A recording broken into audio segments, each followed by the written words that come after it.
The Solitary Reaper by William Wordsworth.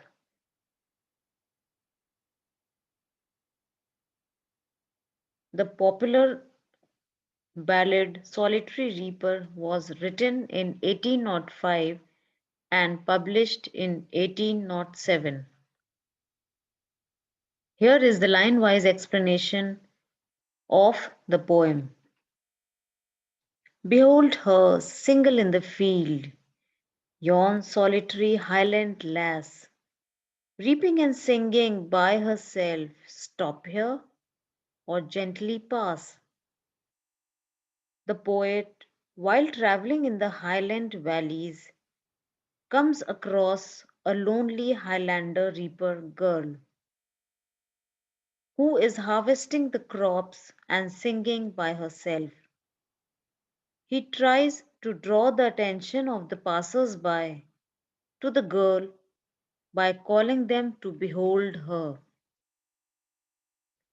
The poet urges them to stop there and listen to her song, or to pass by gently without disturbing her in her singing. Alone she cuts and binds the grain, and sings a melancholy strain. Oh, listen, for the vale profound is overflowing with the sound. The solitary reaper girl is cutting and binding the grain while singing a sad song.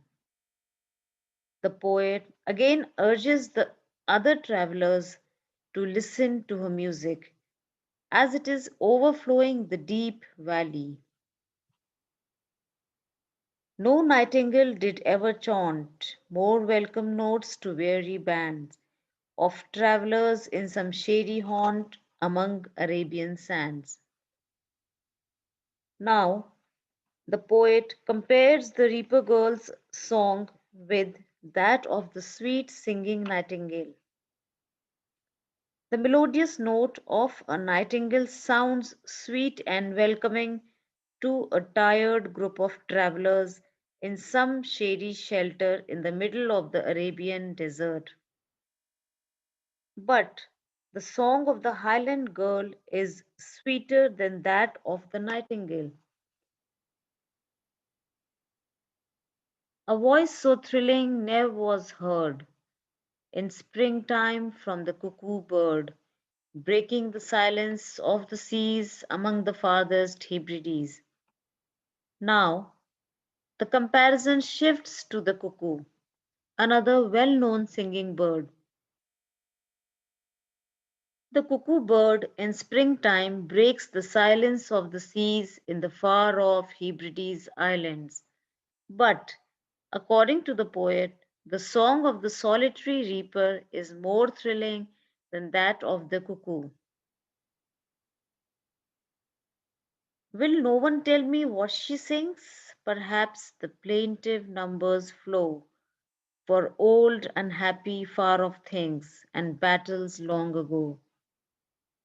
The poet doesn't comprehend the meaning of the song or its subject matter, as the girl is probably singing in her native Gaelic language.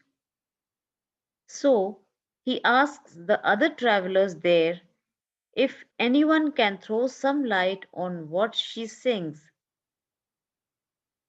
From its tone, he guesses it to be a mournful song about some old, unhappy things and past battles.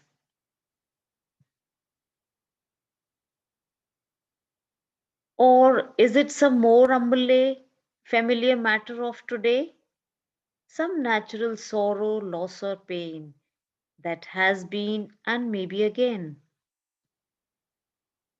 Wordsworth again guesses that the song might be about some more usual happenings like some natural sorrow, loss, or pain,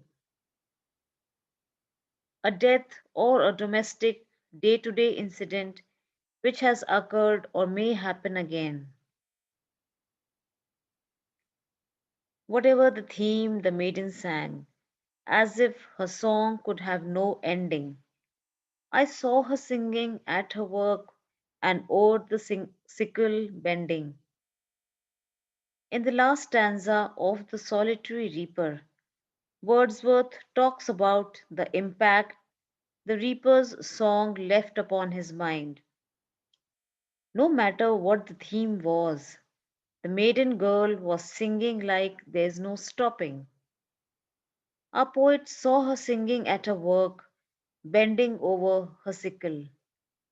The flow of her music was so impressive that it seemed to be never ending. I listened motionless and still, and as I mounted up the hill, the music in my heart I bore long after it was heard no more. The poet listened to the girl's song, stopped on his way and stood still, very much charmed by the girl's beautiful song. When the poet was climbing up the hill, the song could no longer be heard from there, but he bore the music, the melody of the solitary reaper's song in his heart. Such was the impression of the song upon his mind.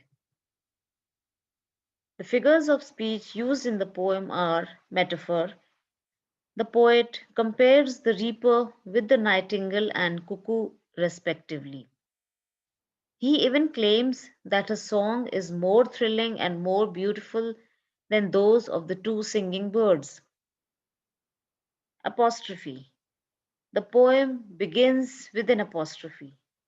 The apostrophe is a figure of speech in which an imaginary person or thing is addressed as if present and capable of understanding.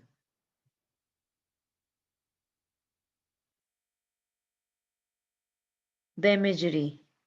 The poem presents a natural scene in which the reaper is situated in the center, working alone in the field.